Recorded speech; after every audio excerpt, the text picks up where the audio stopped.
Hi everyone, this is Eliza and I am the Director of Counseling at McLean Bible, and today I want to talk with you about something that comes up often in my counseling room, a question that is raised when somebody maybe has been in a relationship where trust has been violated or you've been hurt in some way, and that is the question of how do I know when somebody is really repentant?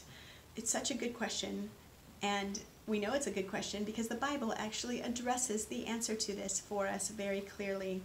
So I want to read from you from 2 Corinthians 7:10, and then I'll talk with you just about a few things to think about as it pertains to this verse and the question of how do I know when somebody is really repentant, and do I move towards them in that repentance, or is there more work to be done? So this is 2 Corinthians 7:10. It says, "For godly grief produces a repentance that leads to salvation without regret, but worldly grief produces death." So we see here there's two kinds of grief. And we want to know which one is happening, and I think that's important. Godly grief is God-oriented. It is a repentance that has heart change, not just behavior change. So you're going to see some real significant heart work. There's going to be an acknowledgement of the wrong, for sure, but also the impact that that wrong has had on other people. So it goes deeper than just their actions. It actually hates the sin that they were involved in. And there is a commitment not just to behave better, but to actually think differently about the whole situation. It is invested in making things right to whatever extent that it takes.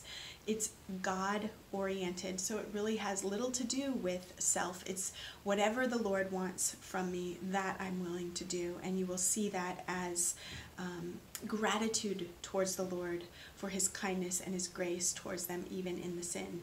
Whereas worldly grief it definitely has sorrow to it, but that sorrow is just an emotion, really.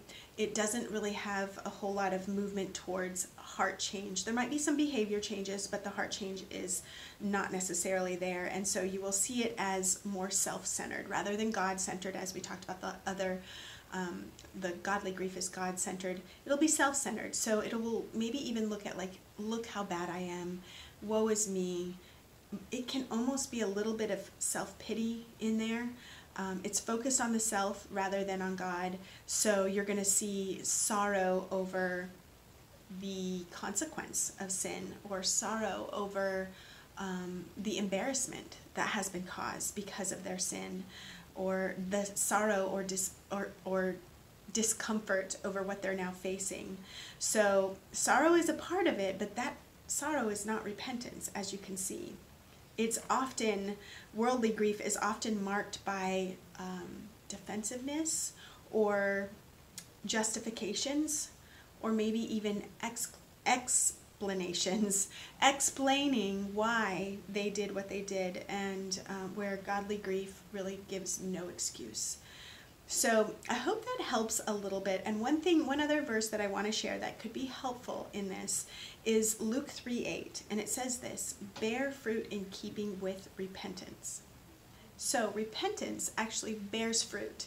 And if you have ever planted anything, you know that from seed to fruit, there's a long time in between there, and there's growth that is visible, and eventually there's fruit that's visible. And so we want to hold that in these kind of situations, that there will be a process, and a person who is really invested in what we will see here as, or what we've seen here as, godly grief, they are willing to go through that process no matter how long it takes, and do whatever God is doing in that process to bear that fruit. So I hope that's helped a little bit. It's a really important question because it comes up often when somebody is wrestling with that in a relationship, and it can help in what the next steps are in moving towards forgiveness and restoration. So I hope that helps.